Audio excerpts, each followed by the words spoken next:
บายดีพี่น้องสบายดีสิทุกท่านสบายดีว่าจะเกิดทุกเป็นพอกันที่ข้อพี่น้องส่งน้องพายุพอกันตอนเช้าพี่น้องวันนี้ก็ได้โอกาสพี่น้องมาส่งไปมาส่งอันไอ้แก้วก็เลยมาตลาดบ้านนาให้ปังพี่น้องบันปังมาฝันมาเห็นเมตตาตอนแรกว่าไม่เมตตานะสิเอาแก้วมานำก็เลยมาส่งซะว่ะกระเทินเมตตานางขายหมักแตง หมักถั่วหมักพริกข้าวโพดพี่น้องเลยอันนี้ก็จะเอาขายเฮ็ดพี่น้องย่างสดเ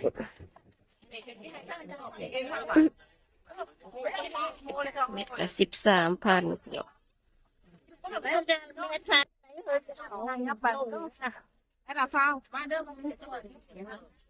จักพันมัน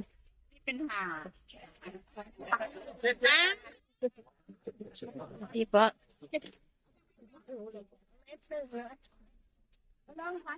อ่ะสาวขอบใจ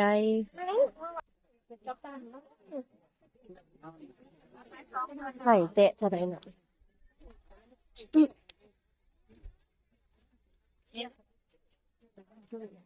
ไปเอาลงได้ในการเถียงไปเชื่อดกแต่ในการเถียง เจ๊ละก็10 บาทระดับนี้ใช้มันก่อนเด้อด้วยเด้อคนต้มเด้อหมักแต่ที่อันนี้เนาะไอ้อะไรตี84เฮ้ออันเท่าไรให้ นะคะบาททางไม่ใช่เอาลูกกันเจ้าเมตีมาเคยเองเองอันเองมันไม่มีเนี่ยว่าแต่เด็กจะขอโทษครับไอ้โอ้โหโอ้โห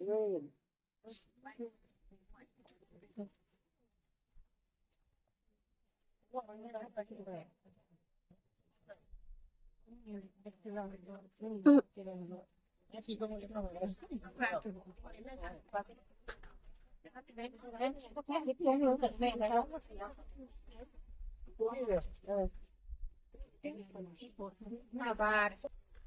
เอามา1 บาทเดี๋ยวเราต้องมีคนมาซอยกันด้วย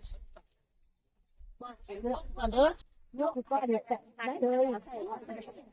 ก็ได้ก็ได้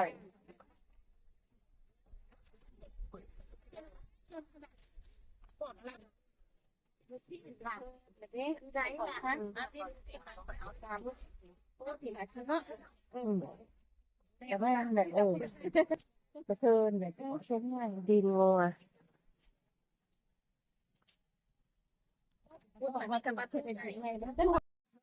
นานๆทีสิเก็บมาพี่น้อยเมตตาหนังซาลิกเมตตา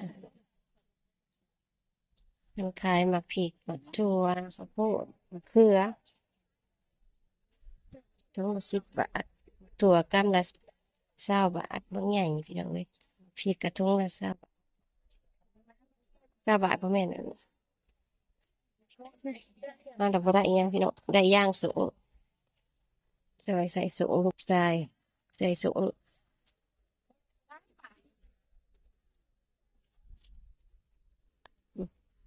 คนเวลาไปได้พี่น้อง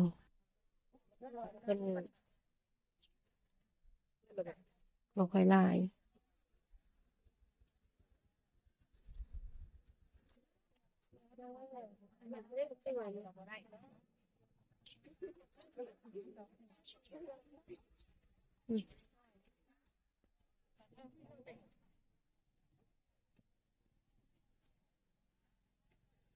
มักแตกเพิ่นเบิดแล้วพอเพิ่นคือบ่มาขายน้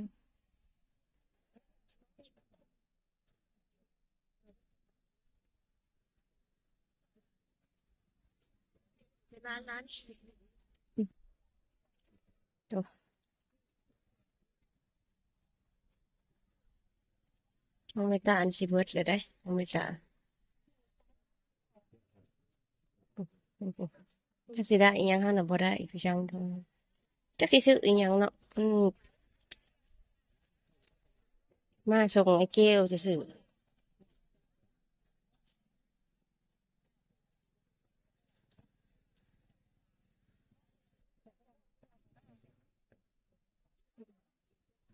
ตอนนี้ก็เวลา6 โมง 7 โมงพี่น้อยบ่อยู่น้อยยังบ่ทันได้ตื่นหลักมา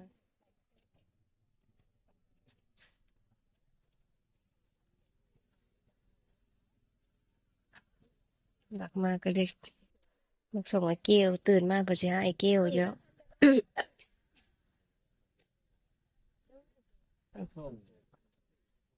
เพื่อนน่ะพี่น้องอันยังอันนั้นทำ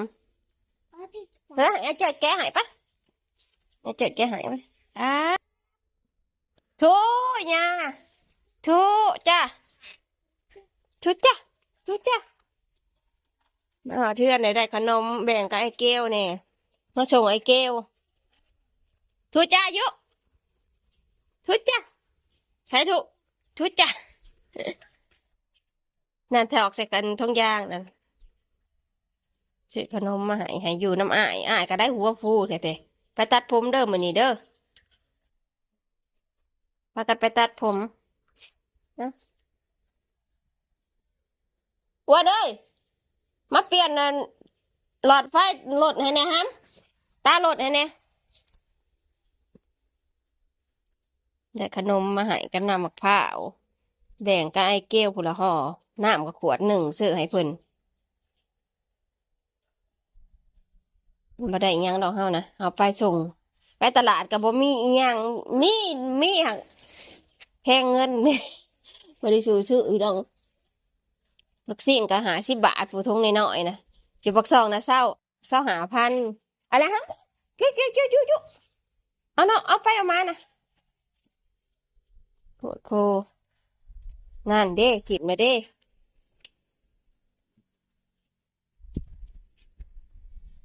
ไปใส่ลูก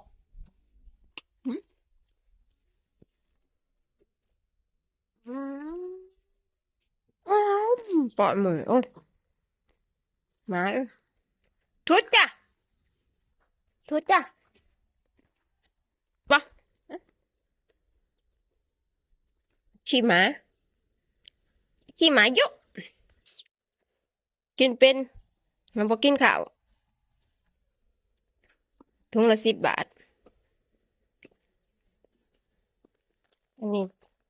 ถุงละ10 บาทอันนี้ห่อละ5 บาทถ้าเฮาจ่ายเป็นเงินกีบมันบ่มีเงินบาทบาทในแก้วนั่นน่ะเป็นเงินบาทก็จะเอาใส่เป็นเงินบาทมาเปลี่ยนได้ไหมคะ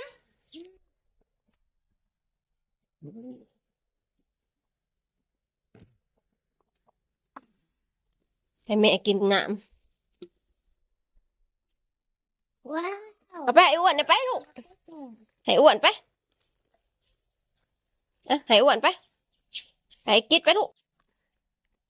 อ้วนมาน้ำมันเนี่ยเอาไปให้อ้ายอ้วน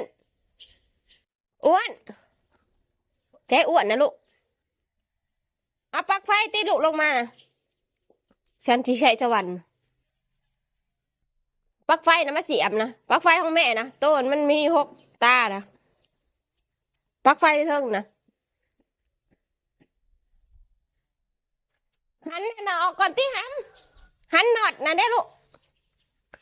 ใส่ตาหลดให้ไอ้อ้วนกับเอามากินเชยบ้านนี่ไอ้อ้วนบ่เอากินเชยชมพอดีเนาะบ่เอาเนาะบ่เอาว้ายหากระตื่นบ่ลูกไอ้ขี้หมาจอยเขาก็บ่กินบ่ลูก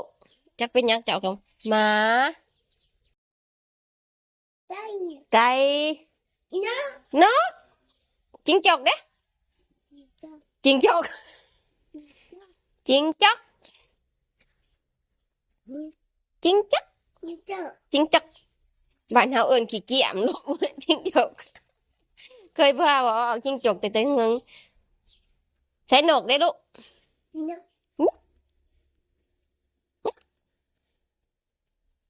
รถดูดซ่วมโอ้โอ้รถดูดซ่วมจริงจังว้าว ว้าวแช่บบ่ลูกไอ้แก้วเมื่อป้าบังหำน่ะได้ใส่ไอ้แก้วได้ลูกหึไอ้แก้วเด้ไอ้แก้วเมื่อป้าแล้วเมื่อแต่เด็กๆผู้จากเมื่อแต่เมื่อวานนี่ฮุบเครื่องฮุบของแต่เมื่อวานนี่ฮุบเครื่องฮุบของเมื่อแต่วานก็รู้ว่าอุ้ยมันแดดแต่ลูกมื้ออื่นยังเมื่อวะแม่สิมาส่งนึงมาส่งแซ่บบ่ลูกแซ่บบ่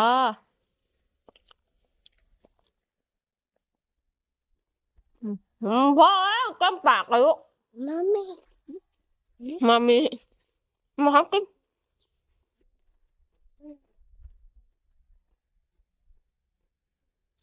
เมื่อวานนี่ฝนตกพี่น้องมันคอนสิแจ้งน่ะก็ฝนตกแม่ว่าแป๊บปลั๊กไฟอยู่ทั้งเฮือนคอนสิแจ้งน่ะก็ฝนตกเจ๊ไรมานี่ลูก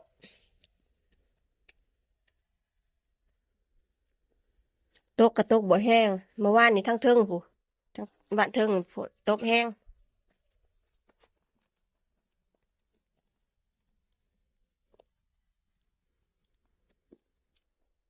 เสียบเด้อรถไฟฟ้าเสียบเด้อเด้อ What's that? Mommy. มันจะกินยังกระเดาะใช่ลูก Papa. กินตอนนี้มันบัดสักก่อนตกพอหน่อไม้ออกพี่น้องเอ้ยใกล้แล้วแหละใกล้สิได้ไปหาหน่อไม้เลยเฮาก็ดิอยากไปหาหน่อไม้ Mommy. อือหือให้แกะอีกเลย Papa. แกะบ่แย่แย่ย่านกระป๋อมเมื่อวานนี่จนหลอนดูมาหน่อยจนหลอนจนระแวงไปเบิดให้แกะให้อ่ะยุยุ้ยแม่แกะให้ใส่ตาหลุดให้แม่นะเอาอันกระแจนะหันหนอดสักก้อนลูกกระแจนะหันหนอดแน่สักก้อน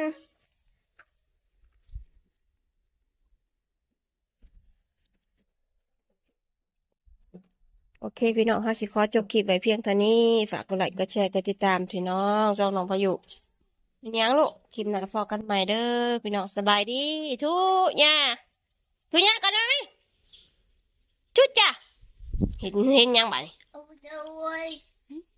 ลาบุบุสิหัวเนี่ยนะเจ๊ไงหมาจะกินน้ำหมาอันนี้ก็จ้องตีมัน